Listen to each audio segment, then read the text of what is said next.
Boa noite. Dando continuidade à nossa 30ª Semana Espírita de Barbacena, com o tema O Amor de Muitos se Esfriará, o sermão profético de Jesus, bem como a nossa 10ª Semaninha Espírita, nós agradecemos a presença de todos. Agradecemos ao Lucas Bortoluzzi pela belíssima apresentação artística. E agora ele tocará para nós uma última música para preparar o ambiente para a prece inicial. Antes, porém, gostaríamos apenas de justificar que o nosso querido Fred Aleph, que toda semana espírita participa conosco, esse ano, por questões de saúde, não pôde estar. Mas o Lucas, brilhantemente, cumpriu esse papel de harmonização inicial. Lucas, por favor.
Agradecemos mais uma vez ao Lucas Bortolucci e convidamos agora o nosso irmão Erivelto Martins para fazer a prece inicial. Queridas irmãs e irmãos, vamos neste momento elevar os nossos pensamentos ante Deus Pai Todo-Poderoso, rogar o amparo e a proteção de nosso Senhor Jesus Cristo. Pedir à espiritualidade amiga que se faça presente, que possa nos incluir, nos amparar o palestrante da noite, aquele que está incumbido de conduzir os estudos, que ele possa ser assessorado, possa ser incluído a conduzir da melhor forma os estudos da noite. Eu acho que o som está um pouco alto. Receber essas palavras, assimilar, compreender e assim, confiantes no Pai, da vossa proteção e do vosso amparo, com muita alegria, damos sequência nos trabalhos e nos estudos desta noite. Que assim seja. E hoje nós teremos uma palestra com o nosso querido Álvaro Mordecai, trabalhador do Movimento Espírita de São Paulo, que falará sobre o tema Falsos Cristos e Discernimento Espiritual.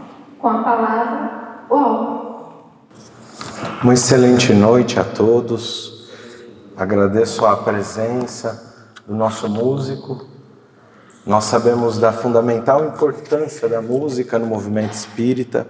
André Luiz escreve no capítulo 28 do livro Nos Domínios da Mediunidade sobre a capacidade de nos reunir unissonamente em uma vibração, em um sentimento. Então temos certeza que a música oferecida, ela possui valor, quem sabe, maior do que a minha própria fala. Eu tenho certeza que eu estou diante de muitos catedráticos do conhecimento espírita e eu acredito que o que mais nós precisamos hoje em dia é viver o amor, a compaixão e a fraternidade com toda a sinceridade. E dentro dessa perspectiva, a música possui suas condições únicas. Vale nos lembrar que os mártires do cristianismo primitivo, como descrito por Emmanuel no livro 50 anos depois, no livro Há 2000 anos, quando se dirigiam para o momento, quem sabe, mais importante após a vinda do Cristo, na história do cristianismo, se reuniram diante da música, se reuniram diante dessa vibração que conecta uns aos outros. Então, nós podíamos ver uma luz muito grande que sai da sua inspiração e da dedicação sincera e do seu intuito mais puro em trazer essa música aqui para nós. Muito obrigado. Já seria suficiente se tivesse vindo para lhe ouvir. Acho que está dando um pouquinho de microfone. Está um pouquinho alto. A impressão que está tendo uma outra interferência. Nós agradecemos também aos organizadores dessa 30ª Semana Espírita pelo caridoso convite, pela caridade de todos vocês aqui nos ouvirem. A gente vai perpassar algumas informações que são de fundamental importância dentro da doutrina espírita, mas que já é de conhecimento de todos.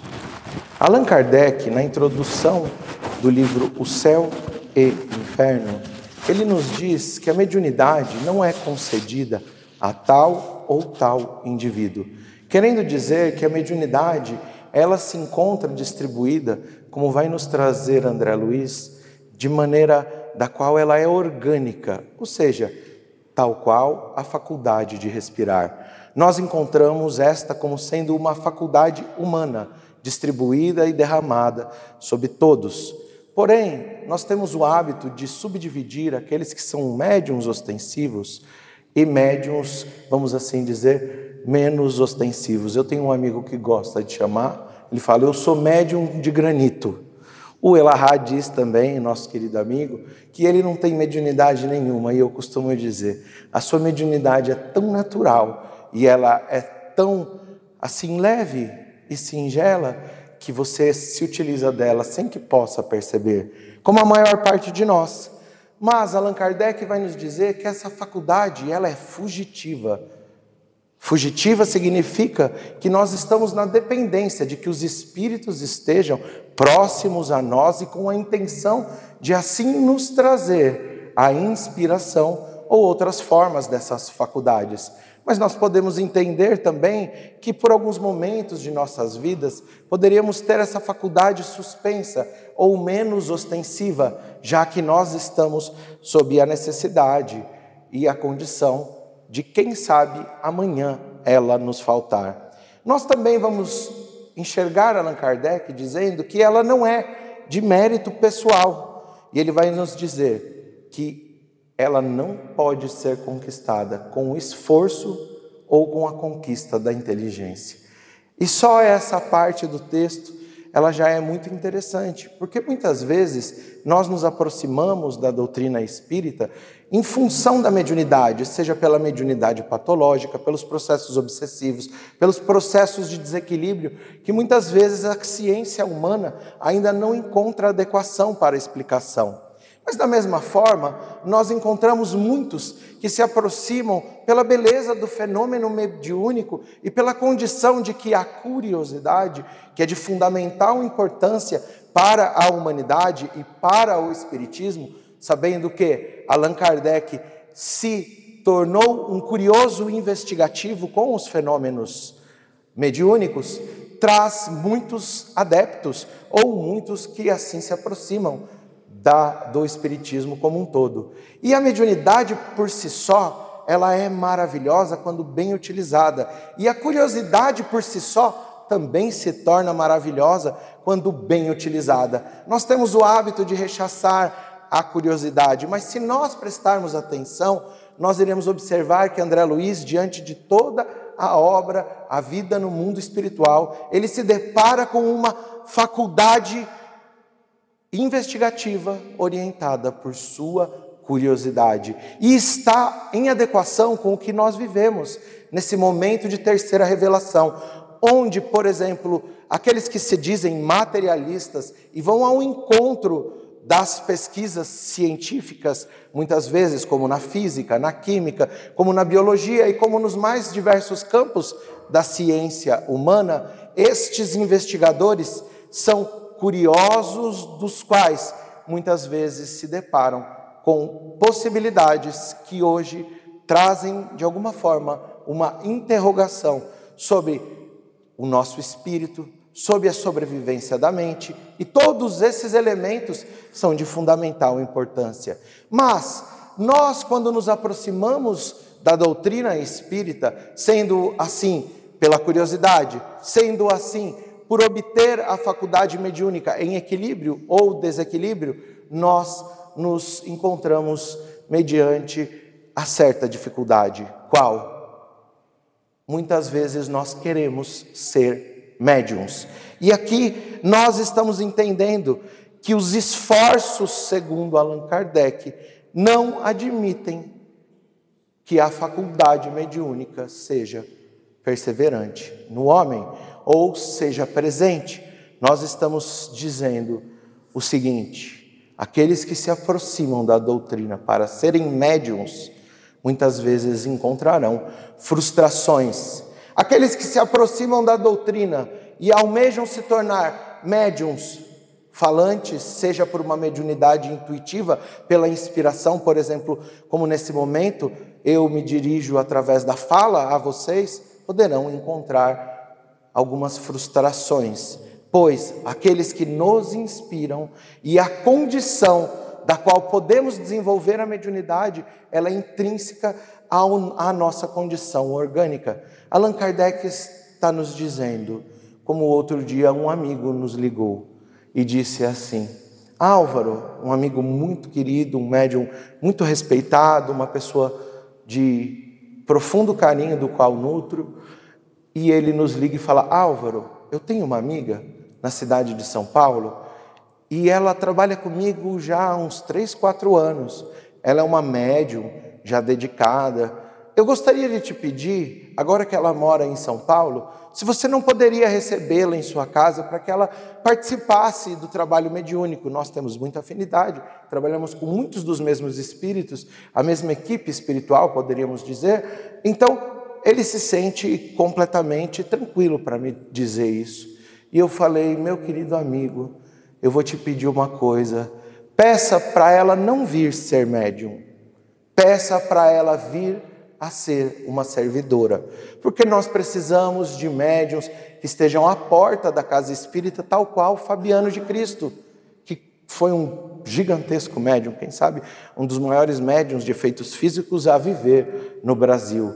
Nós encontramos a necessidade de médiuns de cura para fazer a nossa sopa aos domingos. Esses médiuns também são necessários no transporte da sopa até as comunidades carentes, até os moradores de rua. Nós precisamos de muitos médiuns. Então, acima de pedir que ela venha a ser uma servidora na mediunidade, peça para ela ser uma servidora em todos os campos. Pois se ela vier para a mediunidade, eu tenho certeza que em algum momento haverá uma frustração no seu trabalho e nas nossas expectativas. Portanto, se ela se tornar uma servidora, estará, quem sabe, muito brevemente nos nossos trabalhos mediúnicos, podendo acrescentar junto a nós. Isso já seria suficiente, porque nós não teríamos ou não almejaríamos ser palestrantes, ser dirigentes de casa espírita, dirigente de cargos federativos. Nós não almejaríamos nada disso. Nós almejaríamos apenas ser servidores. E à medida em que nós nos colocamos no trilho do trabalho, à medida em que nós compreendemos que as nossas faculdades, sejam elas ostensivas ou sejam elas mais intuitivas, se tornam fugitivas e podendo nós ser facilmente utilizados pelos espíritos superiores ou pelos espíritos de menor hierarquia, nós nos colocamos na condição de que a faculdade e a doutrina espírita está em perfeita adequação com a curiosidade investigativa, com a vontade de nos tornarmos, quem sabe, equilibrados, oferecendo o nosso esforço de autocura nos processos de obsessão e diante desses esforços aguardando os resultados que virão de maneira natural à medida que eu me esforço e me empenho, sem esperar resultados imediatos, sem esperar cargos e reconhecimento de outros.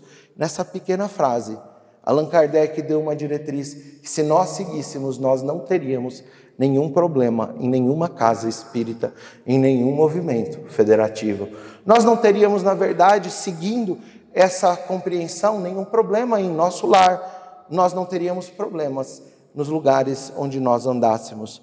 E é assim que continua Kardec. Ele diz: os médiuns sinceros compreendem a gravidade de sua missão, compreendem qual é o seu propósito. E o seu propósito está muito distante, segundo a condição divina de inspirar-nos e posicionarmos na condição adequada, e muitas vezes isso é distante de nossa vontade. Aquele que compreende a sua missão se compreende como servidor em todos os recantos do Espiritismo, sem esperar que obtenha posições ou reconhecimento. Ele se torna instrumento da vontade de Deus e não da vontade de suas expectativas e não do seu personalismo. Continua Kardec: e regozija-se da faculdade que lhe torna útil sem nenhuma vaidade. Ou seja, se em algum momento eu me torno menos útil em determinada função, da qual até me comprazia o trabalho, ou eu necessito oportunizar a outros, estarei de maneira bastante adequada e feliz, pois eu reconheço que esse é o melhor de todos os caminhos. Ele recebe o conselho dos guias espirituais que nos confortam. Então, lembremos-nos de Chico Xavier, quando ele recebe um convite para fazer em Belo Horizonte, morando em Pedro Leopoldo, uma palestra. E recebeu uma carta dizendo que ele era imprescindível ao trabalho. Ele pega o trem no dia adequado para aquele trabalho e na primeira estação, Emmanuel aparece para ele e lhe diz: imprescindível você não é. Em lugar algum, retorne para a sua casa espírita e vá realizar a sua tarefa silenciosa. E para muitos de nós, talvez ouvir isso de benfeitores espirituais seria o suficiente para dizer: não, mas como assim? As pessoas estarão me esperando. Mas eu combinei, mas imprescindível, eles precisam da minha explicação naquele ambiente. E se Chico Xavier foi desnecessário, segundo Emmanuel, e ele soube se comprazer com essa orientação, que ia contra a sua vontade, nós podemos compreender que a mediunidade trará desafios pessoais e que os nossos orientadores, por vezes, ou por muitas vezes, ou pela maior parte das vezes, trarão para nós importantes noções de disciplina. Porque quando a gente fala da orientação a Chico, disciplina, a gente acha que é chegar e iniciar a reunião com 5 minutos de atraso é um grande problema. Ela tem que começar exatamente no mesmo momento. Não é isso que a gente aprendeu? Não é isso, gente? Só que Kardec escreve no livro dos médiuns diferente. Ele escreve que excesso de rigorosidade com horário é sinônimo de inferioridade. Espera aí, então disciplina não é o que eu sempre pensei? Não, disciplina é o processo de autodisciplinar-se e não impor aos outros. O processo de impor a disciplina aos outros, por vezes, se torna um tanto quanto inquisitorial e foge até mesmo à amorosidade. Nós então compreendemos que disciplina é aplicada a mim, para que eu esteja no horário, para que eu venha a cumprir com os desígnios da doutrina espírita dos pequenos esforços na constância do dia a dia, muito distante de querer derramar isso para os outros, como se nós estivéssemos na condição de doutrinar a outros e sem a necessidade de doutrinar a nós mesmos. Deus queria que essa nova revelação não fosse privilégios, mas que ela estivesse em todas as famílias, estivesse entre os grandes, os pequenos, os ricos, os pobres. Por isso a mediunidade ela é derramada sobre todos. Dessa forma, nós encontramos a leitura do livro de Atos dos Apóstolos sendo citado por Allan Kardec. E ele disse assim: nos últimos tempos, disse o Senhor, verterei do meu espírito sobre toda a carne. Vossos filhos e vossas filhas profetizarão, vossos jovens terão visões e vossos anciões terão sonhos. Naqueles dias derramarei o meu espírito sobre todos os meus servos e minhas servas, e estes profetizarão. E Allan Kardec nos traz na Gênese sobre os sinais precursores, dizendo que haveriam guerras, que nós ouviríamos rumores, mas que nós não deveríamos nos inquietar. Allan Kardec também vai nos dizer que a instituição família, aliás, Allan Kardec traz as referências da instituição família que se encontram no Evangelho. Allan Kardec vai nos trazer a referência de que a família iria se corromper em muitos ambientes, que nós veríamos filhos se voltando contra pai, que nós veríamos os irmãos se voltando contra os irmãos, e nós veríamos tudo aquilo que nós ligamos à televisão e vemos repetidamente, tal qual em nosso lar, em nossa vizinhança, nas casas ao redor, se dando isso em toda a humanidade. E ao mesmo tempo, nós encontramos Jesus nos orientando, que se nós perseverássemos para não nos inquietarmos com as guerras, para não nos inquietarmos com esse ambiente como um todo, nós iríamos perseverar. E por fim é trazido por Allan Kardec no livro A Gênese, com as referências do Evangelho, que os falsos profetas estariam entre nós, por todos os lados. E aqui nós encontramos uma série de orientações de Allan Kardec que se encontram no Evangelho segundo o Espiritismo. Entre eles, nós encontramos a condição do entendimento da profecia. E Allan Kardec vai nos explicar que, de maneira comum, a profecia se tornou semelhante à condição de um adivinho, daquele que possui a premonição ou a condição de entendimento do futuro. E ele nos traz a condição ou a forma no Evangelho onde isso fica explícito. Quando Jesus é trazido a Caifás, o sumo sacerdote, ele se encontrava preso antes do seu julgamento e ele estava vendado e começam a esbofetear Jesus, cuspir em sua cara, e ele vendado, e então é questionado: não és profeta? Se és profeta, dize Quem foi que te esbofeteou agora? Trazendo o entendimento de que para muitos de nós, ou para o senso comum, profetizar é trazer revelações sobre o futuro. E isso se encontra dentro de uma possibilidade mediúnica. Nós encontramos a possibilidade de alguns de nós prevermos o futuro, mas entre essa possibilidade de prever o futuro, da qual Allan Kardec nos explica que nós estaríamos na condição daquele que enxerga do alto de uma montanha todo um caminho a ser percorrido, e alguns desses pontos podem ser observados,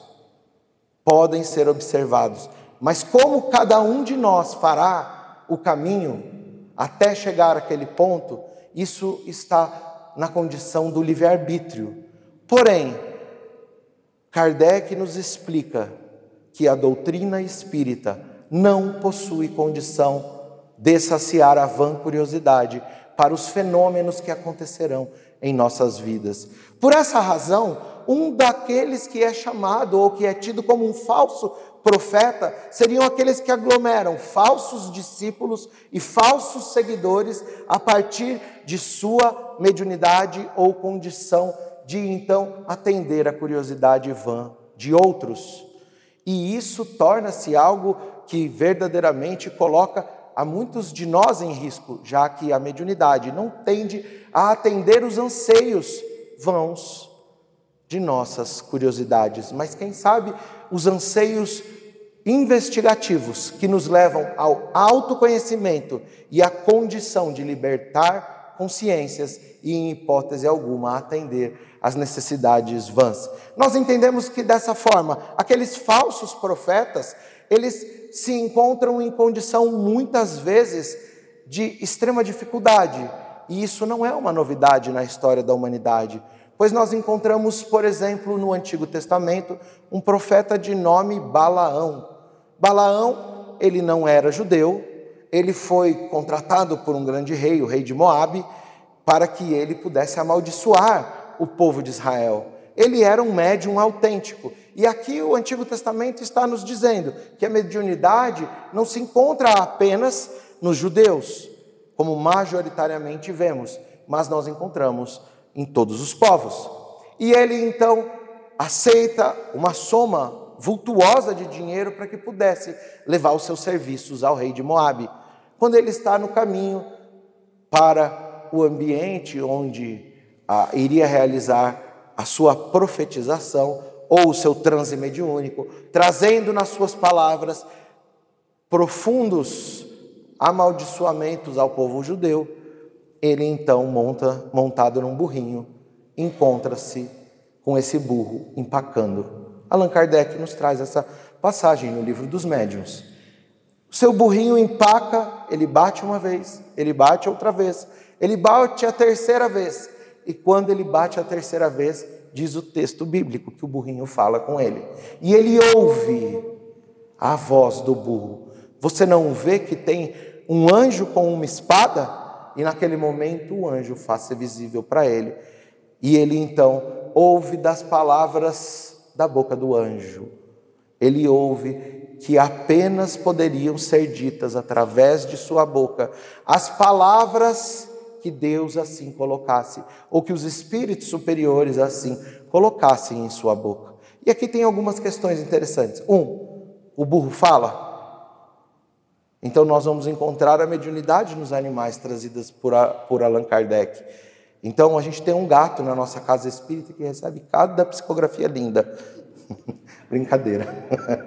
E nós vamos entender que a mediunidade também está presente nos animais, mas não na condição intelectual, mas eles podem, diz Allan Kardec, podem se tornar visíveis os espíritos a partir da presença de um médium, de um humano encarnado que libera fluidos. Por isso muitas vezes o gatinho, por isso muitas vezes os animais, a gente fala, nossa, eu acho que ele estava latindo para alguém. E certa feita em uma viagem, nós estávamos fazendo um roteiro nos Estados Unidos de palestras, e na casa de um dos dirigentes de uma casa espírita, por vezes se aproximava um benfeitor, e o gatinho vinha e se sentava e ficava olhando, mas eu não vi o gatinho. E alguém que estava na mesa falou: eu já sei quando tem um espírito perto de você. Eu falei: quando? Quando o gato se aproxima e senta. E eu falei: nossa, não é que ele tem razão? O gato, ele não tem a mediunidade por si só, mas Allan Kardec nos explica que eu liberando o fluido, quem sabe o gato possa ver. Nesse caso, o burro não falou, mas houve o fenômeno de voz direta. E ele pôde ouvir a partir da pneumatofonia a voz, e não tendo ninguém ao redor, ele imagina que é o burro que fala com ele. Quando ele chega ao alto daquela montanha para, entre aspas, amaldiçoar, nós entendemos que ele é um médium sonâmbulo, porque ele não tem, ou inconsciente, ele não tem condições de verificar o que sai da sua boca. Ele começa, ao invés de amaldiçoar, trazer bênçãos e mais bênçãos para o povo de Israel. E aqui a gente já entende que aqueles que se encontram à disposição de adivinhações, de profetizações, entre aspas, eles encontraremos esses em muitas vezes grande dificuldade, pois os espíritos que os inspirarão nem sempre serão aqueles que almejam, e por essa razão não podem oferecer nenhum resultado. E assim nós imaginamos que quem contrata alguém queira tenha expectativa em determinados resultados. Então, o que diz Kardec é que falsos profetas seduzem falsos escolhidos. Quem são esses falsos escolhidos? Aqueles que não olham para a mediunidade a partir de se tornar uma ferramenta de autoconhecimento e de progresso espiritual através de autodisciplina, mas muitas vezes querendo que o mundo se dê na forma das quais gostariam. E esses falsos profetas, diz Allan Kardec para nós, que eles sim possuem muitas das vezes faculdades deslumbrantes mediúnicas, como por exemplo os próprios fenômenos de efeito físico, que trazendo excitação aos olhos, tornam-se, sem sombra de dúvidas, condição de angariar algumas multidões, quem sabe até mesmo faculdade de cura ou outras faculdades mediúnicas. Dessa forma, o que está sendo explicado por Allan Kardec? Que o problema não se encontra na faculdade por si só, mas se encontra naquele que a busca para atender os seus anseios pessoais e a sua curiosidade vã, e que dessa forma estão a estimular esses falsos profetas a tomarem, vamos assim dizer, maior e maior multidão ao seu entorno. Aqui existe já um entendimento que fica intrínseco no conhecimento, que é a questão da afinidade fluídica. Se aquele que possui faculdade mediúnica, ou aquele que se depara com a doutrina espírita, por curiosidade diante da mediunidade, ou por necessidade de transformação diante da mediunidade, este pode colocar-se em afinidade fluídica, em sintonia, se preferirmos, com espíritos superiores.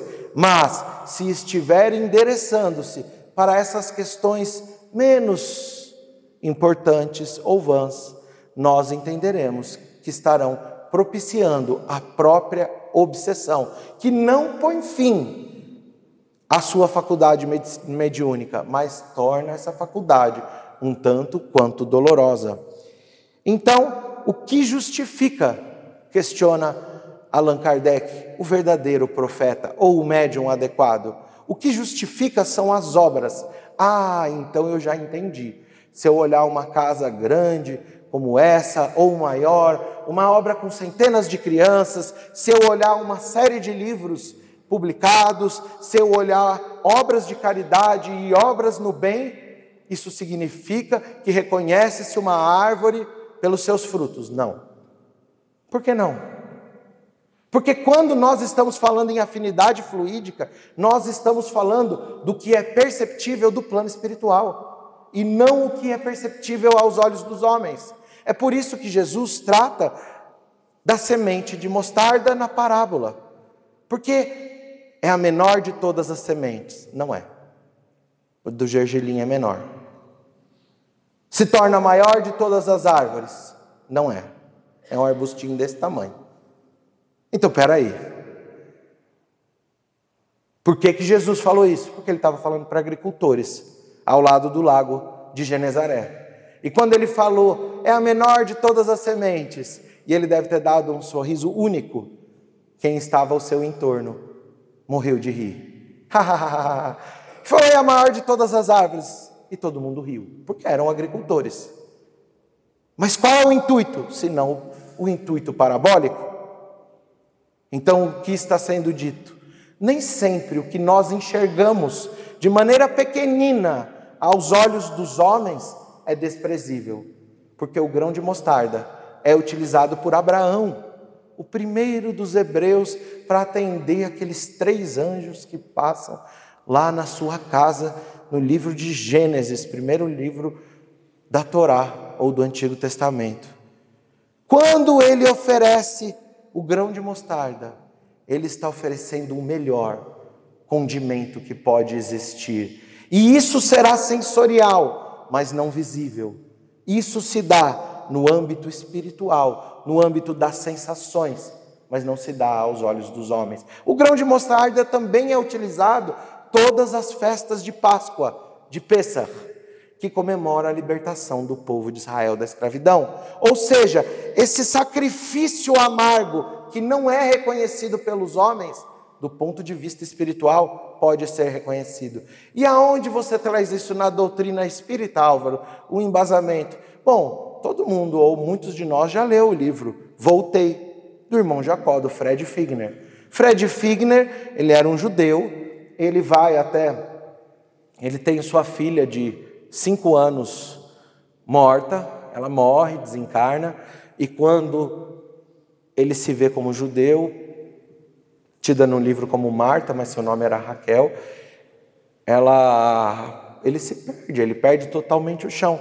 Mas ele ouve que tinha uma médium de materialização lá em Belém do Pará, Ana Prado.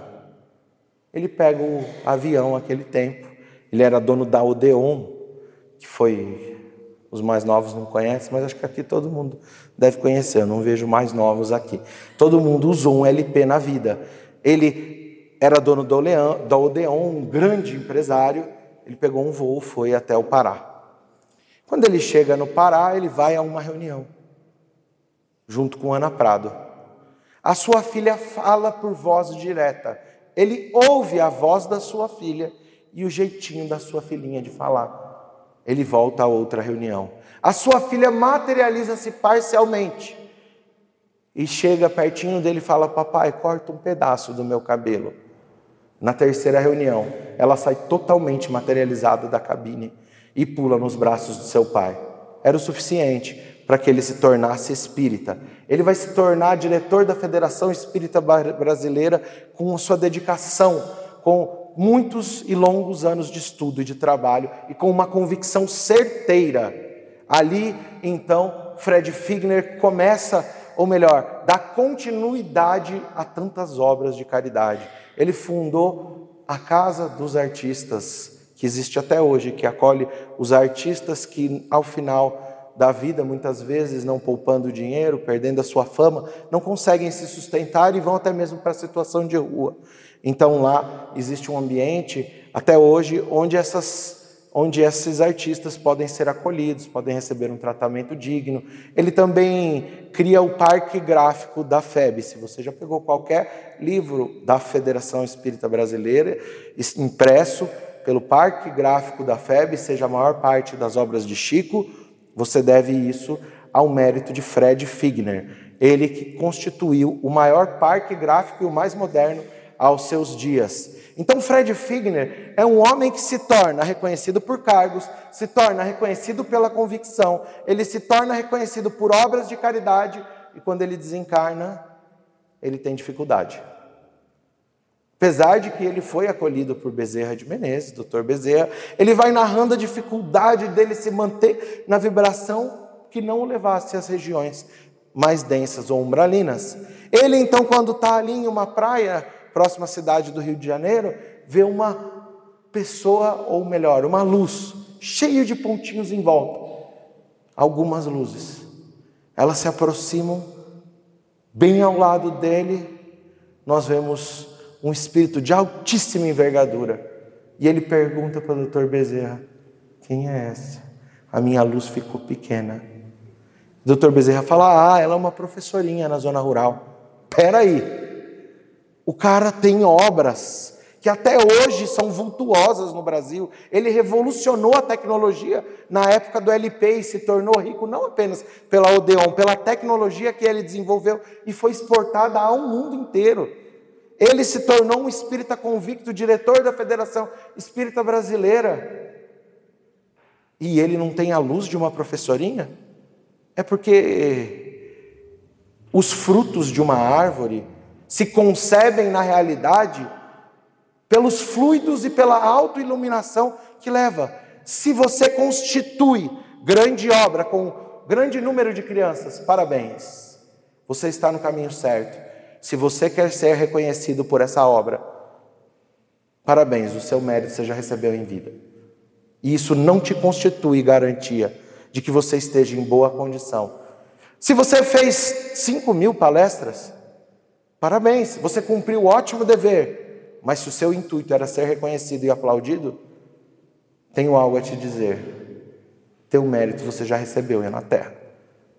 Então, quando se fala dos verdadeiros profetas, não são aqueles que constituem obras visíveis aos olhos dos homens. Porque qual é a obra de caridade visível aos olhos de Chico Xavier, de Allan Kardec, de qualquer um dos apóstolos, de Jesus? São obras de transformação humana e não as que podem ser vistas aos olhos dos homens. Não estamos diminuindo a condição e a necessidade das obras que podem ser vistas aos olhos dos homens, mas estamos ressaltando o valor da intenção de quem edifica uma obra, com o risco de, quem sabe, nos perdermos e cairmos na condição, entre aspas, de nos tornarmos falsos profetas e angariarmos multidões que muitas vezes vão a determinado evento apenas para assistir tal ou tal palestra. A gente não tem isso no movimento espírita. Mas em outros movimentos nós temos. Aqueles que vão apenas para tirar a foto com o autor do livro e postar no Instagram. E o problema não está na foto, nem em comprar o livro. O problema é que muitos de nós, eu estou dizendo por mim, não estou dizendo por vocês, a gente compra o livro por admiração, mas não lê a mensagem ou não ouve a palestra com o intuito de transformação. E quando alguém fala algo que nós discordamos, a gente ainda fica assim: mas também falou isso daqui? Como que pode? Falou aquilo lá? A gente ainda discorda, porque nós muitas vezes procuramos as nossas expectativas e a nossa intenção, que nem sempre é das melhores possíveis. Então, quando nós encontramos esses Chico Xavier, Kardec, que podem encontrar a sua obra registrada em livros, que até número de publicação não diz respeito e não traz segurança. Porque muitas vezes, e a gente percebeu isso depois que a gente publicou o primeiro livro, nós percebemos que mudou o âmbito dos convites na doutrina espírita. Eu não estou fazendo uma crítica à doutrina não, tá, gente? Estou fazendo uma crítica à nossa intenção. E por um minuto eu falei para o coautor, para o professor Celestino: eu não quero mais publicar livro. Porque eu passei a receber uns convites que não fazem tanto sentido para mim. E eu comecei a tentar perceber se a publicação do livro talvez não fosse algo para buscar, vamos assim dizer, quando fossem me anunciar na palestra, autor do livro tal, do livro tal, do livro tal. Então, falsos profetas não é uma realidade apenas para que nós não sejamos enganados por outros, mas é uma realidade para que nós não sejamos enganados por nós mesmos. Muito chato, gente. Muito chato, isso. Muito óbvio. Talvez nem sempre, né? Então, Allan Kardec não, Emmanuel é questionado no livro 238, O Consolador. Para acelerar o esforço de iluminação, a humanidade necessitará de ter determinadas inovações religiosas? Espera aí. para que a gente acelere a iluminação do mundo, a gente precisa de inovação religiosa? Inovação é indispensável. A lição divina ainda não foi compreendida. E nós vamos encontrar Emmanuel dizendo que o propósito do cristianismo não foi alcançado nem mesmo na sua primeira etapa. E que nós precisamos de inovação na maneira em que nós compreendemos a religiosidade no mundo, com o risco de não adentrarmos a segunda etapa, que é quando nós já estivermos todos no caminho da regeneração. E perguntam a Emmanuel, devemos considerar como profetas somente aqueles que se referem às páginas do Velho Testamento? E Emmanuel diz, não. Os profetas de Israel, como o profeta Elias, o profeta Isaías, o profeta Jeremias, entre outros, esses foram responsáveis por receberem uma revelação que está condizente à evolução religiosa do orbe. Os profetas de Israel trouxeram e receberam revelação para que no âmbito religioso a humanidade pudesse se renovar. Mas ele vai dizer, existem outros profetas do âmbito universalista. Ele vai dizer, Sócrates, Sakyamuni, Buda, entre outros tantos desses, também são profetas, mas com um âmbito mais universalista dentro de suas tarefas, não apenas no âmbito religioso. Então, quando nós encontramos os profetas do Antigo Testamento e Lucas, quando escreve Atos dos Apóstolos e traz a referência que Kardec explicitou na introdução do céu e inferno, ele está fazendo uma releitura ao profeta do Antigo Testamento, Joel, onde ele nos diz que os filhos no futuro de todos nós profetizariam.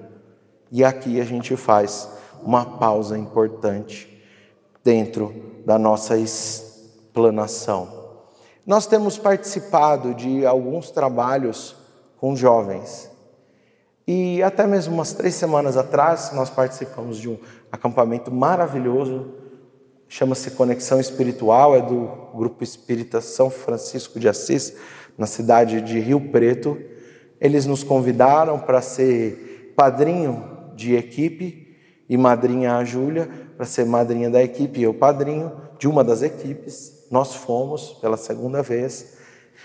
E um trabalho assim maravilhoso. Nós fizemos várias dinâmicas.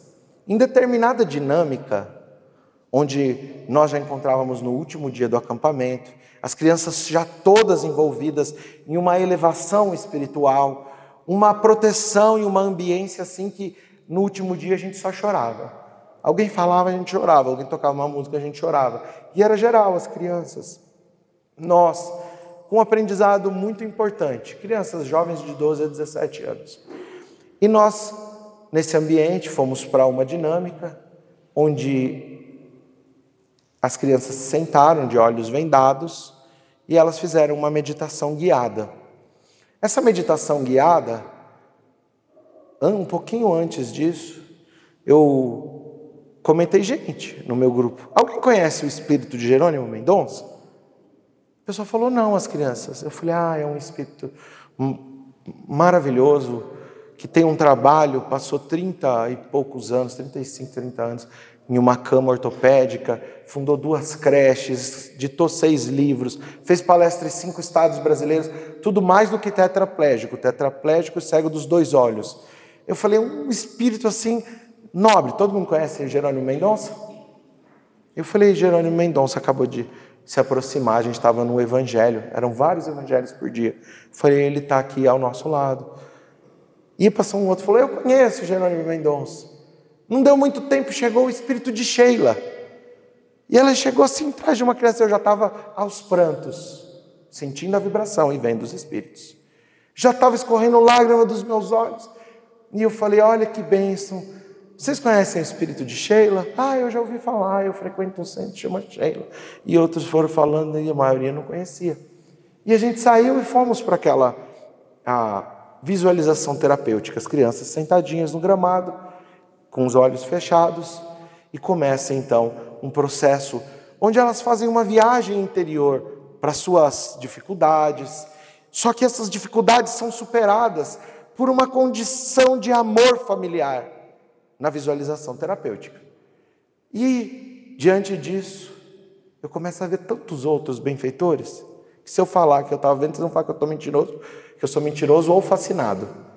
Então, eu comecei a ver aqueles espíritos, e eu falei, gente, por que todos esses espíritos aqui? De repente, desce uma escada, visível por mim, uma escada, não que fosse dessa forma, e os parentes desencarnados daquelas crianças começam a descer. E durante a dinâmica, a gente colocava uma rosa na frente de cada uma delas.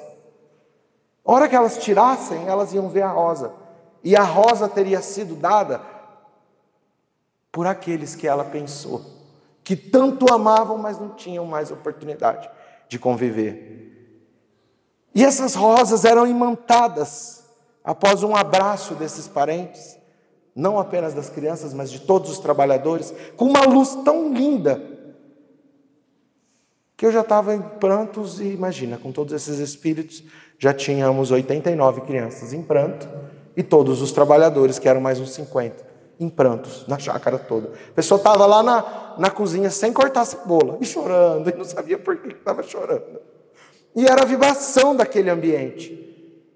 E em determinado momento, que foi preparado pela espiritualidade superior, para que as crianças pudessem ter um contato, sem que aqueles que organizaram tivessem consciência do que aconteceria, em determinado momento, aqueles benfeitores todos param e começam a dissipar as energias das quais, ou os fluidos que aqueles parentes teriam deixado no ambiente. Porque pensa só, alguns daqueles parentes não estavam na plena condição de visitar os seus entes amados, seus netinhos, seus filhos, seus irmãos, e poderiam querer permanecer. Ou aquelas crianças, tendo a mediunidade, como diz Joel, como diz Atos dos Apóstolos, como diz Emmanuel, como diz Allan Kardec, poderiam continuar na condição de estarem envolvidas com esses fluidos. Para que estavam os espíritos superiores? Para dissipar os fluidos e deixar a melhor de todas as impressões. 89 crianças. Algumas dessas crianças viviam em seus lares profunda dificuldade na relação com os pais. Se tornavam agressivos, brigavam, começavam a xingar, começavam a, muitas vezes, se bater. E durante aquele acampamento, esses espíritos que acompanhavam e faziam desses preciosos médiuns, médiuns de incorporação, que saíam quebrando tudo na casa, porque não sabe lidar com a mediunidade. E isso está na condição daquele que não sabe interpretar a influência dos espíritos. E muitas vezes são olhados por nós, evangelizadores, dirigentes de casa espírita, como um menino problema. E na realidade é um médium mais ostensivo que a gente tem ali, sob influência de espíritos que estão enganando a ele. E se fosse só ele, estava tudo bem. Mas estão enganando o dirigente da casa espírita, estão enganando o evangelizador quando fala, nossa, esse menino é problemático. Não, ele não é problemático. Ele só tem uma mediunidade tão ostensiva que ele não sabe lidar. E outros que ficam tristes começam a chorar e que a gente fala, médium impressionável e sensitivo. Então nós vamos encontrarmos-nos hoje em um momento do planeta Terra, onde muito nós falamos sobre transição planetária, e nós falamos sobre as predições, e como Allan Kardec nos orienta sobre esses fenômenos de guerra, de famílias se destruindo, e a gente não percebe muitas vezes que isso está profundamente conectado à mediunidade. Porque lá no mesmo livro, Voltei, Frederick Figner vai contar para a gente que quando ele desencarna, 1900, antes da Segunda Guerra Mundial, salvo engano, quando ele desencarna, ele fala que 20% apenas dos espíritos que habitam o planeta Terra, 20% tinham algum nível de consciência. Ou seja, 80% vive na escuridão e na inconsciência. O que nós temos hoje, do dia em que ele escreveu, que nós tínhamos 1,5 bilhões de habitantes encarnados, nós passamos para 7, quem sabe chegando em 8. Logo, será que encarnou dos 20 bilhões que escreve Emmanuel? Será que encarnou só os conscientes? Não. Estão encarnando entre nós. Inclusive, tem uma entrevista do Chico que perguntam para ele assim: Chico, da onde você veio? Ele fala: minha filha, eu vim do umbral. A maior parte de nós veio do umbral, hoje na Terra. E a moça fala: Chico, você não. E ele fala: não, minha filha, eu também. E quando falavam assim: Chico, você vai para o céu, ele falava: eu vou sim, minha filha, Centro Espírita Umbralino, é para lá que eu vou. Então, nós estamos diante de um momento onde os conflitos entre nações, os conflitos entre as famílias, os conflitos nas escolas, os conflitos de todos os âmbitos se dão porque estão encarnando espíritos inconscientes quanto à sua tarefa espiritual no planeta Terra e, ao mesmo tempo, médiuns. E assim, tem mais outro probleminha aqui.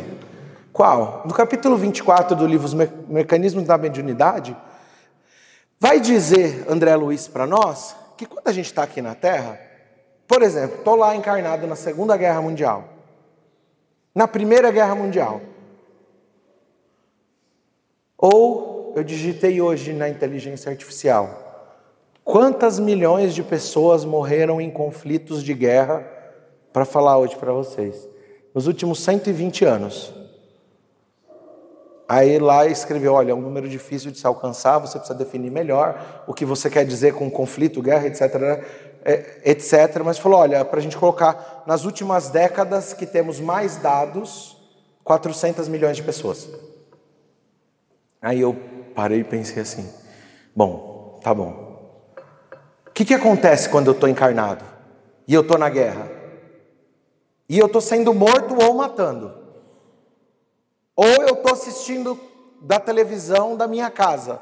Aí livro Mensageiros, André Luiz vai dizer: se você está na sua casa vibrando ódio, você é tão culpado quanto aqueles que seguram armas. Na política a gente não tem esse problema, que a gente não vibra ódio.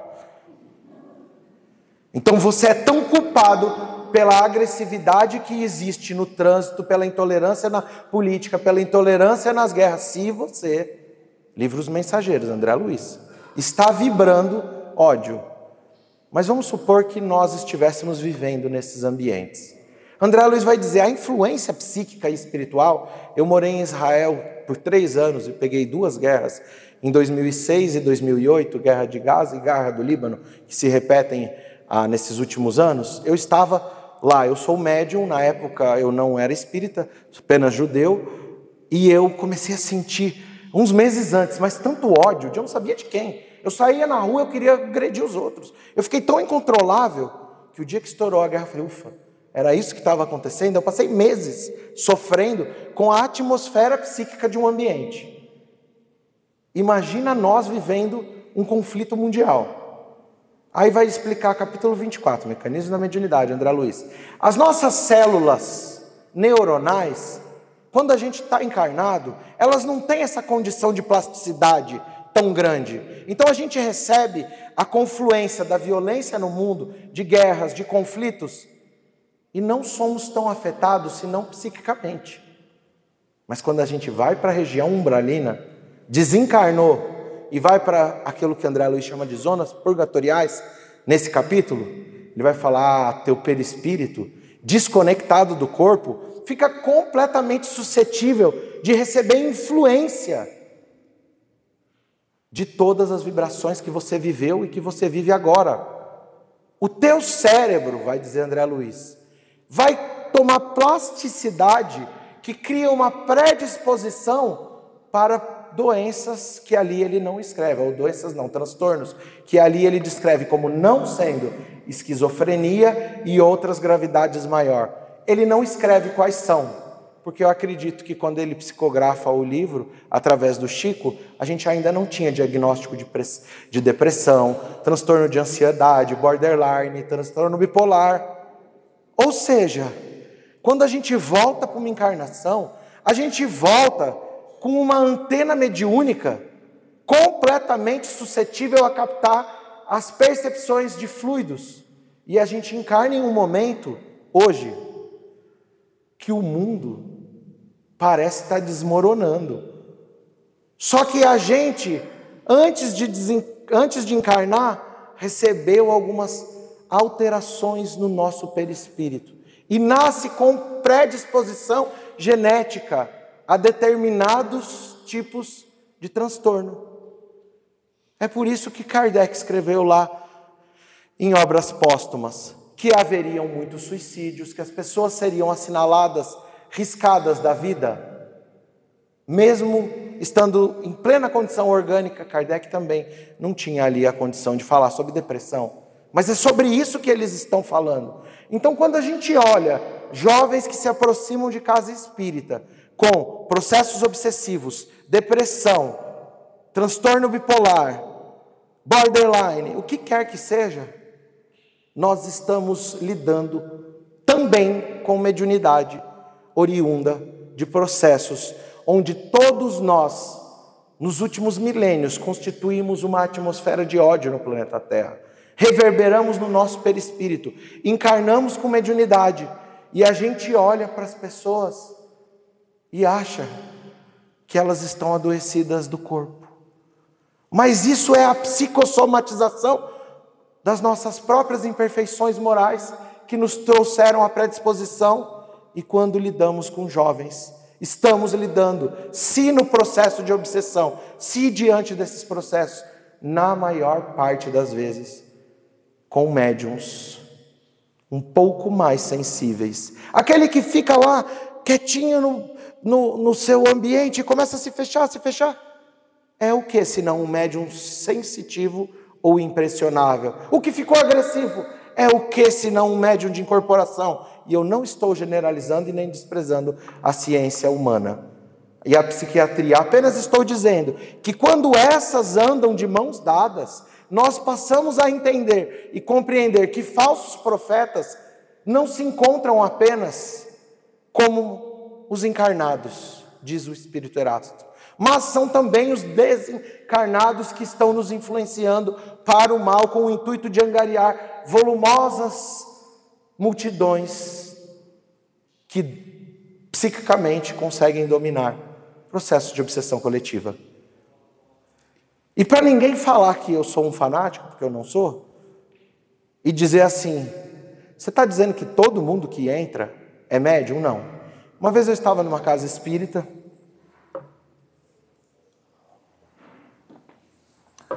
fui convidado para participar do processo de educação mediúnica, cheguei já estava avançada, e eu olhei uma pessoa e achei um comportamento um pouco tanto estranho. Eu perguntei para a dirigente, eu falei, aquele rapaz, ele tem qual faculdade mediúnica? Falou, ele está aqui porque quer aprender a ser psicógrafo. Já foi contra o que a gente falou lá no começo. Não adianta você querer ser médium. Você não conquista isso por inteligência ou prática. Você tem isso à disposição do seu organismo e dos espíritos. Não adianta você chegar na reunião de desenvolvimento mediúnico e falar, eu quero ser psicógrafo, eu quero ser psicofônico, eu quero... Tudo bem, eu queria voar. Eu queria ter a bochecha 3 km menor, mas eu não consigo ainda. As minhas imperfeições com a gula não me permitem. Então não adianta a gente querer ser o que... Nós precisamos estar à disposição da educação mediúnica para tomarmos o caminho que a espiritualidade nos conduzir. E eu já achei estranho aquilo e falei, bom, eu acho que ele está mal orientado. Falei, eu posso fazer uma conversa fraterna com ele? Claro, Álvaro, a gente até queria que você fizesse, mas... Falei, tá bom. Fui conversar com ele. A hora que eu conversei com ele, Eu saí assustado. E eu falei para a dirigente, eu falei, olha, eu acho que vocês deveriam recomendar que ele fosse a um psiquiatra. Ela falou, por quê? Porque ele me falou que é de uma família muito rica. Ele me falou que a família muito rica abandonou ele e os filhos e a esposa perseguem. Ele falou que cada noite ele tem que dormir em um lugar, porque senão eles descobrem onde ele está. Eu falei, ele tem toda a condição de ser um esquizofrênico com mania de perseguição. Eu falei, Allan Kardec nos diz, no livro dos médiuns, ali ele usa ainda o termo loucura, porque é século XIX, que aqueles que possuem uma predisposição à loucura não podem trabalhar a mediunidade. Eu falei, ele não é médium. Ele passa por um processo, possivelmente, de esquizofrenia. Como eu não sou médico, eu não dou diagnóstico e nem tiro diagnóstico. Mas eu recomendo que procure um psiquiatra espírita. Bom, o diagnóstico era esse. Então, mediunidade é diagnóstico de exceção. Depois que a gente confere todas as outras possibilidades, a gente fala, então é médium. Então eu não sou nenhum fanático que acha que tudo é mediunidade. Mas eu vou trazer alguns casos que nós vivenciamos nesses últimos anos. Um é esse, de alguém que estava no processo de esquizofrenia e se dizia médium. Outro é de um jovem que chega ao nosso centro e esse jovem, recomendado por um psiquiatra espírita, e ele nos liga e fala, Álvaro, eu estou com uma pessoa aqui, ela mora na sua cidade, e eu queria tanto que você recebesse para tratamento espiritual. Eu falei, claro, manda ele para nós. E aquele jovem chegou, e ele começa a falar palavras em hebraico. Como eu disse, eu sou judeu, então eu entendi o que ele falava. Eu falei, mas como assim? Da onde você está tirando? Não, eu estou ouvindo essas palavras. E o jovem senta no chão, coloca as mãos na orelha e fala, mas que energia é essa? Meu Deus, eu sei que tem. Um processo de alucinação. E eu vou conversando e ele começa a falar, quem é fulano de tal? E é um dos espíritos que trabalha conosco. Falei, e fulano de tal? E fulano de tal? E não sei o que tem. E vira para a moça, e falei, esse cachorro do seu lado? E eu percebendo aquilo, pedi depois do jovem sair, conversei com o pai do jovem e falei assim, qual é o diagnóstico do seu filho? Eu falei, então, diagnosticaram como transtorno bipolar, mas a gente já tem 2 anos dando antipsicótico intramuscular, com medo de que ele não tome o remédio. Eu falei, diminuiu as alucinações? Eu falei, não. Ele falou, não. Ele tinha tido um contato, uma única consulta com aquele novo psiquiatra. Detalhe, como o jovem chegou nesse psiquiatra. Uma voz foi falando na cabeça desse jovem que deveria entrar numa livraria do shopping e pegou um livro e falou, pai, esse livro aqui é a pessoa que vai me ajudar. E o pai falou, bom, o próximo passo era internação clínica. Vou ligar para o psiquiatra. Descobriu no Instagram, mandou mensagem, marcou uma consulta, fez uma consulta rápida à distância, 20 minutos, e a gente faz uma reunião mediúnica. E começa a se manifestar os espíritos. Fala assim, olha, eu sou judeu, lembrando, né? É importante isso, porque começa a se manifestar uns espíritos dizendo, você vai ajudar esse jovem? Você sabe quem é esse jovem? Esse jovem era enfermeiro em campo de concentração, encarnado no sexo oposto, como mulher. Ele era enfermeiro no campo de concentração. Você vai ajudar? Você não é judeu? E os espíritos falando, e minha mãe dialogando com o espírito, e minha mãe fala assim, eu sou tão judia quanto você, e eu não estou aqui para ajudar o jovem, eu estou aqui para te ajudar. Gente, mas era tanto espírito. Eu acordei um belo dia, na madrugada, fui até o banheiro. Quando eu vou sair do banheiro, eu escuto a porta assim, blá, blá, blá, blá, blá. Efeito físico. Mas na hora eu pensei que era um ladrão. E eu falei, eita, nós ligo para a polícia, o que eu faço agora? E fiquei naquela situação. Aí eu falei, não, peraí. Como temos as faculdades de efeito físico constantes em nossa vida desde a infância, eu falei, peraí. Pode ser espírito. E se eu ficar com medo, se eu me desesperar, isso vai continuar para sempre. Eu falei, deixa eu fazer uma prece. Estou eu fazendo a prece, o meu celular voa no quarto, no chão. Poltergeist, fenômeno poltergeist. E eu falei, bom, é espírito mesmo. Fiz prece. Sheila Zé Grosso, Peixotinho, pedi para todo mundo. Doutor Bezerra foi fazendo a lista. Depois de meia hora falando o nome de benfeitor, falei, bom, agora eu posso dormir. Eu estou de manhã, eu começo a ouvir vozes no quarto, ouvir pneumatofonia. Voz direta no quarto.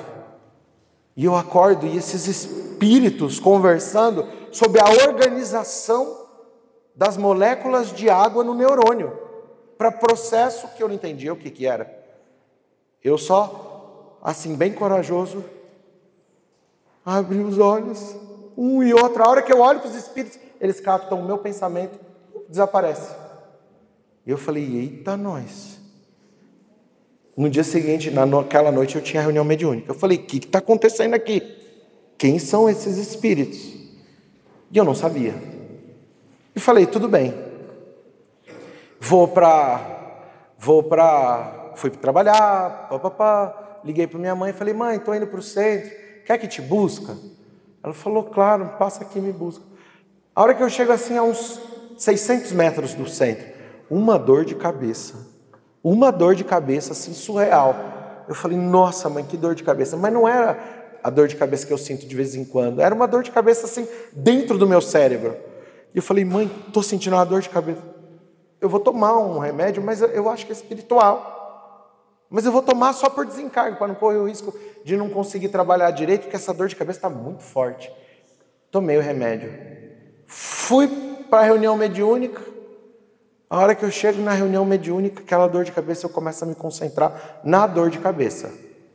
E aí eu começo a pensar, vem um espírito da comunicação, ele tinha traumatismo craniano. Eu falei, sexta-feira, isso era quarta, eu falei, sexta-feira eu fui fazer uma palestra em Jequié, Bahia, passamos na estrada, vi um acidente, uma pessoa em óbito, coberta, na estrada, fiz uma prece, para onde vai o espírito? Senta do meu lado. Lembrando que eu falei que eu sou médium de efeito físico. A hora que o espírito sentou do meu lado, sabe aquele sensor do carro, quando senta alguém, que começa a tocar, que está sem cinto? Começou a tocar o sensor. Aí eu falei, eita nós. Aí dois amigos, a Mônica e o Eric, que estava dirigindo, a Mônica ao lado. Ele falou, você tirou o cinto? Eu falei, eu apoiei aqui, tirei rapidinho. Eu falei, se eu falar que tem um espírito aqui, mesmo que eles são espíritas, vai desencarnar mais 3. Eu falei, eles vão ficar com medo. Como assim o espírito sentou? Eu falei, é muita coisa para eu explicar de uma vez só. Eu falei, fui eu. E eu pensei, o espírito me acompanhou antes da reunião, senti a dor de cabeça, que ele sentiu. A dor de cabeça continua.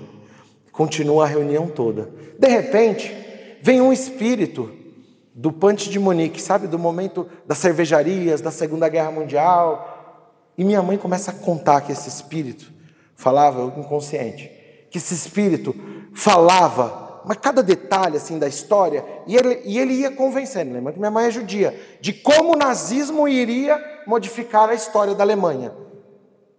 E ele falava com tanto detalhe, citando nomes, citando tanta coisa. Minha mãe falou assim que viveu um momento interessantíssimo. São gravadas as reuniões. Então a gente tem isso tudo gravado.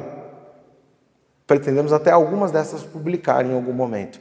De repente, vem esse espírito, é socorrido por espíritos naturalmente da Segunda Guerra, como a irmã Sheila.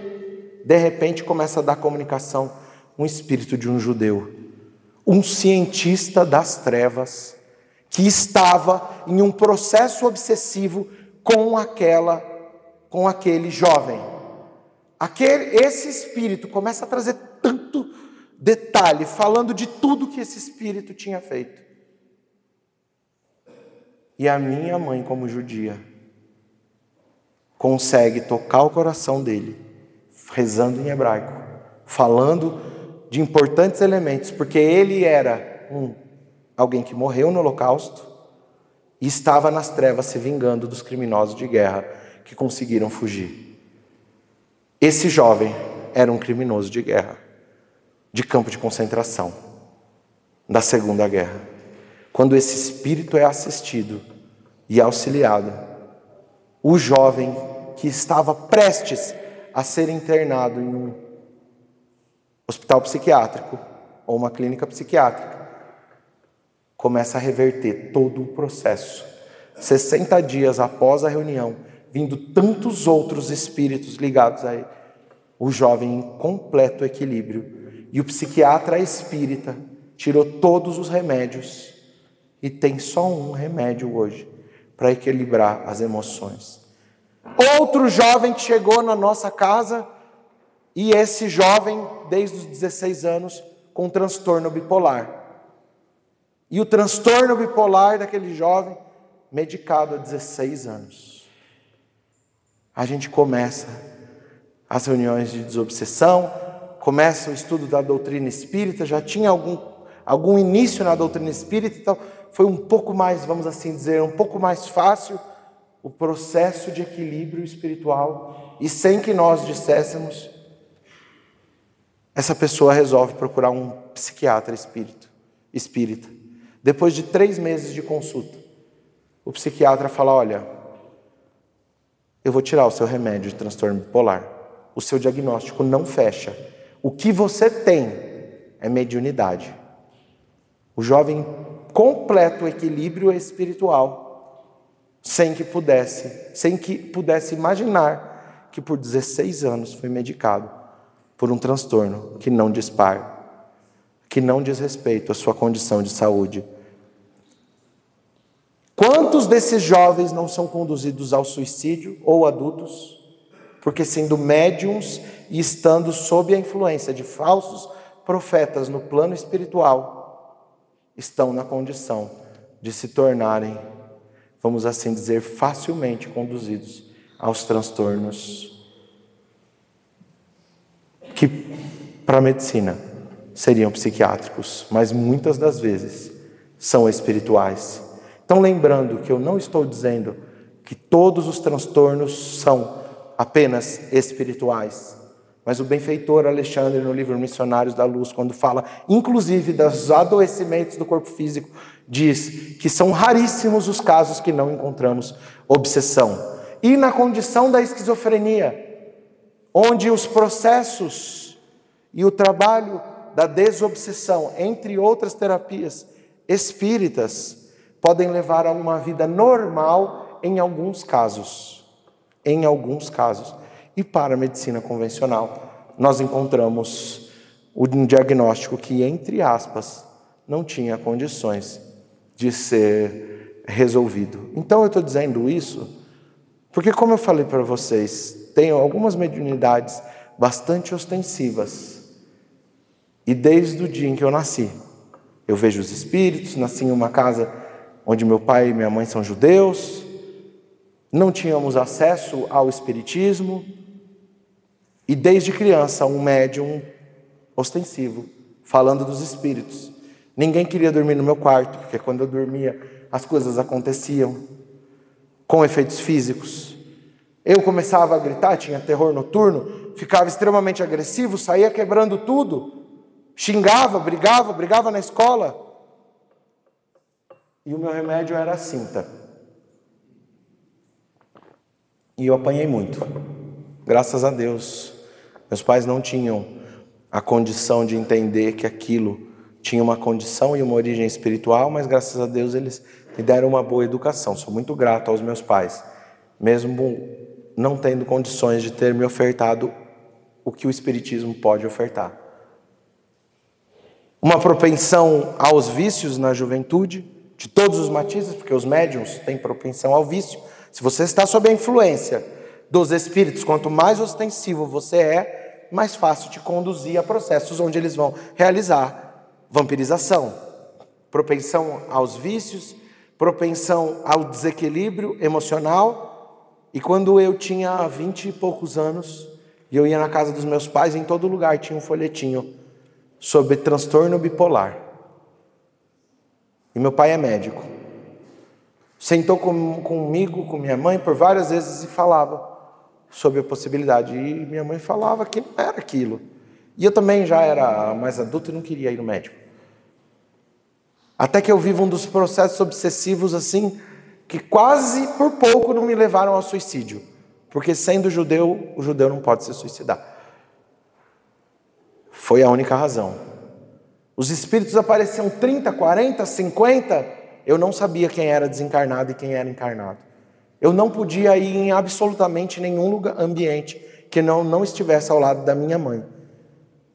Com 20 e poucos anos de idade, eu tive que voltar a morar na casa da minha mãe e dormir na cama dela, tremendo. Um médium passando pelo processo obsessivo. Falsos profetas me conduzindo a transtornos. E se eu tivesse ido a um psiquiatra, eu tinha sido internado com absoluta e toda certeza. Eu até contei em um podcast, os espíritos ficavam visíveis aos olhos de todos. E ninguém queria estar comigo. Nem eu queria estar comigo. E um belo dia eu chego na casa da minha mãe e aparece um escrito na televisão: Nosso Lar. E eu que fui ortodoxo há muitos anos, judeu ortodoxo, muitos anos, já não era mais religioso, tão religioso, que não suportava espiritismo, muito menos cristianismo. Olhei aquilo lá, minha mãe foi tirar e eu falei: mãe, pode deixar. E a minha mãe assustou. Naquele momento eu vi uma luz, um espírito completamente luminoso se aproximando de mim, me tranquilizou. Eu assisti o filme Nosso Lar, terminou o filme, eu fui embora em paz depois de anos. Falei: mãe, eu vou para minha casa hoje. E eu não lembro por qual razão eu estava a pé. Minha ex-namorada me liga: você está sozinha? Eu falei: mais ou menos. Posso explicar que é ex, né? Não preciso explicar o porquê. Eu falei: mais ou menos. E ela era espírita.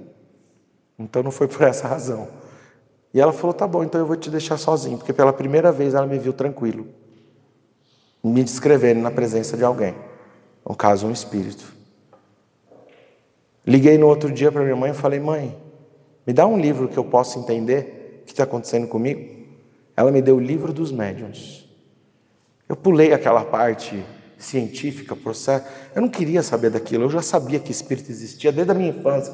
Eu tinha certeza. E o espiritismo é reencarnacionista, acredita em espírito, tinha tudo isso. Só não tinha as explicações que a doutrina espírita nos traz. Eu devorei o livro.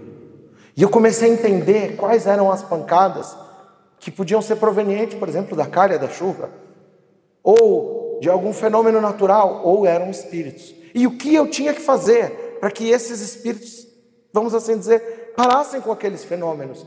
E comecei a entender que eu tinha que ir no centro espírita, mas um judeu, ortodoxo, eu ainda usava kippá, tudo, ir num centro espírita. Eu falei: nem minha mãe pode saber disso. Comecei a ir às escondidas, 3h, para ninguém me encontrar.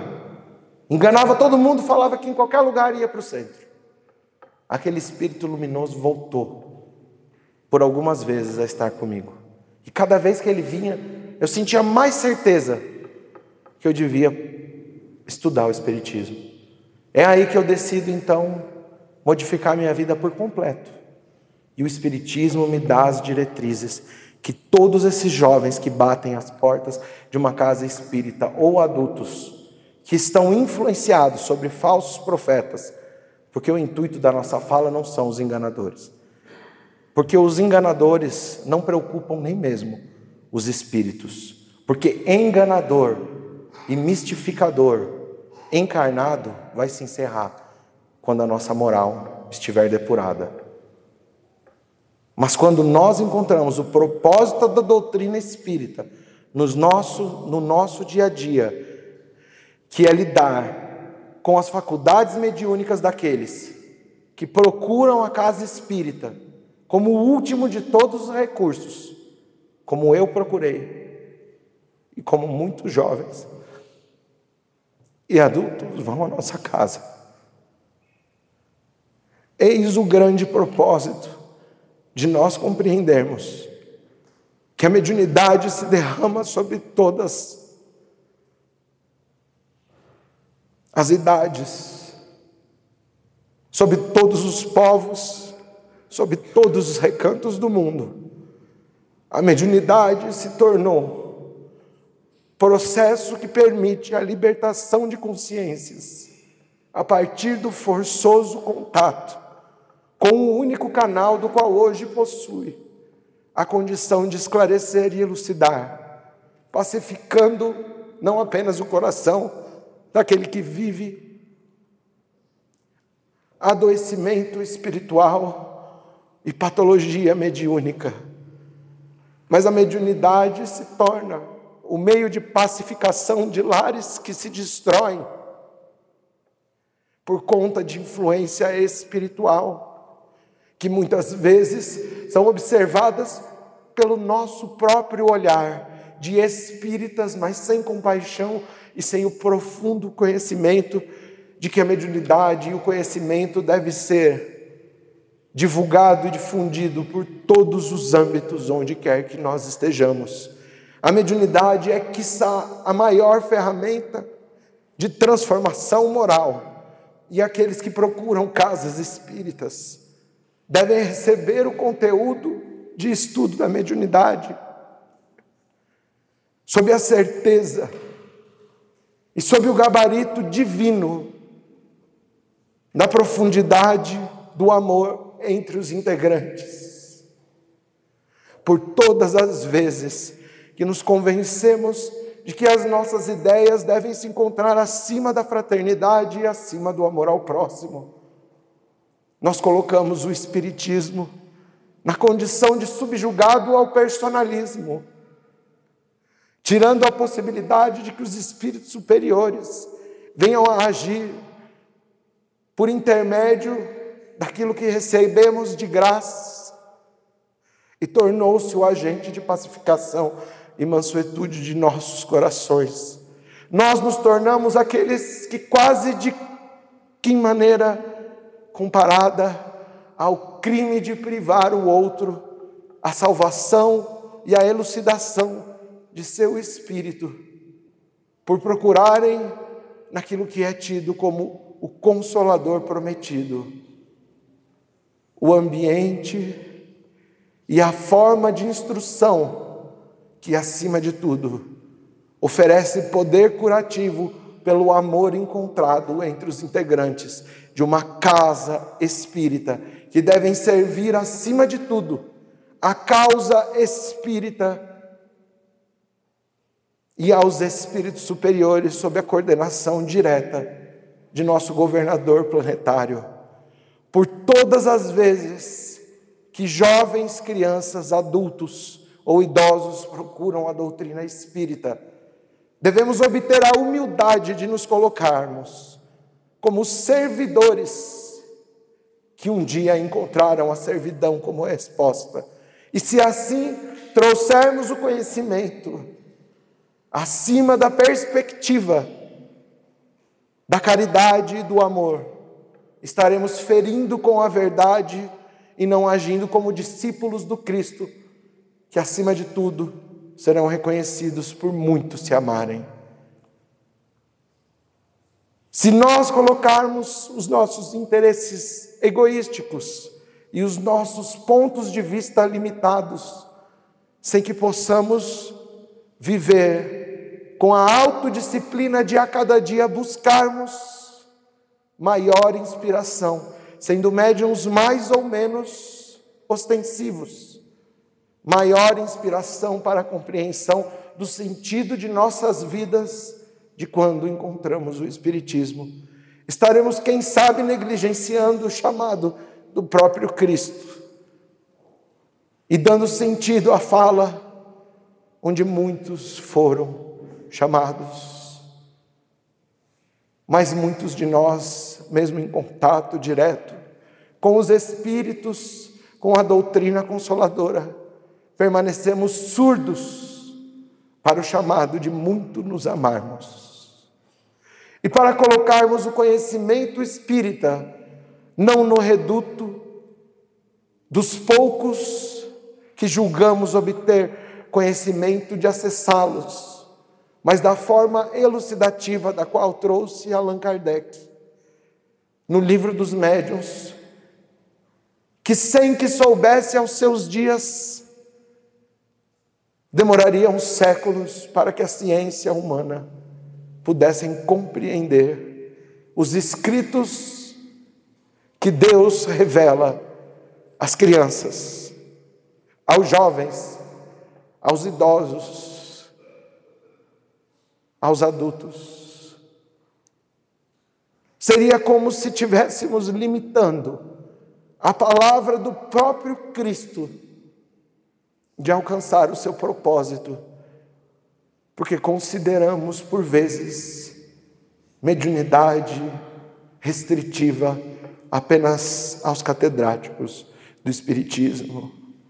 O conhecimento, a divulgação e a difusão da mediunidade deve se tornar a constância dos nossos dias, até o momento em que desde a idade tenha a moralização e o entendimento das qualificações da mediunidade na vida e as dificuldades obtidas através dela, quando mal compreendida e dirigida, trazendo tanto transtorno nos nossos dias.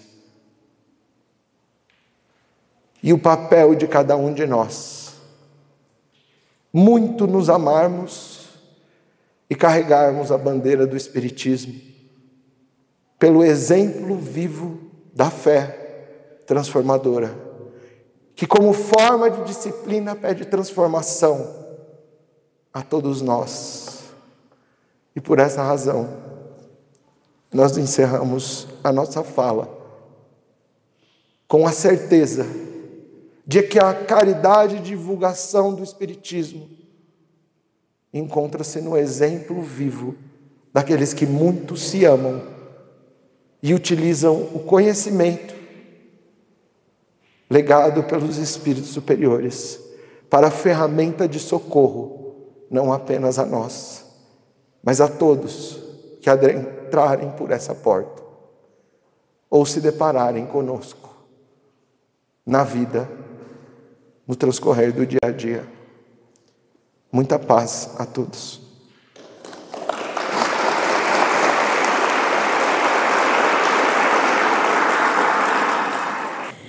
Nossos agradecimentos ao querido Álvaro Mordecai por sua palestra, que tanto nos enriqueceu o espírito, e oferecemos a ele uma singela lembrança. Obrigado, meu amigo. Vou te dar um abraço. Obrigado, viu?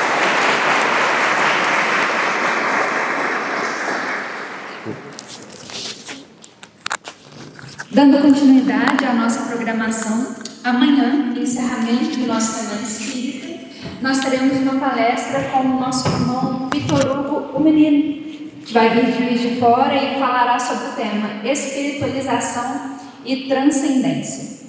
Nós gostaríamos de deixar alguns agradecimentos a todas as casas espíritas que colaboraram direta ou indiretamente com a realização do evento, ao Centro de Conferências Zezinho Abrantes, ao Miguel Júnior Produções, Luísa Bertola Decorações. E antes de nós encerrarmos, eu gostaríamos de deixar alguns recadinhos. Nós estamos fazendo uma pesquisa de satisfação ao longo do nosso evento para melhorarmos sempre a nossa Semana Espírita. Então, algumas pessoas, por amostragem, receberão um questionário sintético para avaliarem cada dia de evento. E quem quiser participar de uma avaliação mais detalhada, é só ler o QR Code que está na mensagem que vocês receberam na entrada do evento. A sua avaliação é muito importante para nós. E temos novidades. A AME Barbacena, através da área de comunicação social, iniciará um novo trabalho. É um videocast, um podcast entre a terra e o céu. E vai acontecer quinzenalmente pelo Instagram da AME Barbacena. e pelos canais do YouTube da AME Barbacena e da Rádio Web Fraternidade.